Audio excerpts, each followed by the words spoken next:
Hello বন্ধুরা, এখন আমি আছি এই দেখো বাদামের বাগানে, বাদামের জমিতে।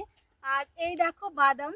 তো তোমাদেরকে একটা তুলে দেখাচ্ছি। বলি তুলবো একটা একটা আমি তুলে দেখাচ্ছি বাদাম হয়েছে কিনা, তোমরা দেখো। এই দেখো একদম ছোট ছোট বাদাম হয়েছে, দাঁড়াও দেখাচ্ছি তোমাদেরকে। এখনো কচি আছে, সেরকম কিন্তু হয়নি। এই দেখো বাদামগুলো। খাওয়া যাবে বৌদি? খাওয়া যাবে? বৌদি বলছে খাওয়া যাবে। তো চলো একটা খেয়ে দেখি টেস্টি আছে কিনা, তোমাদের সাথে একটু শেয়ার করি। দাঁড়াও, এই দেখো বাদাম।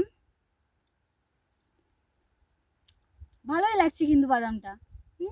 টেস্টি আছে, হেভি তো। যাই হোক, নষ্ট করে দিলাম, এটাতে অনেক বাদাম হতো অবশ্যই। Sorry sorry.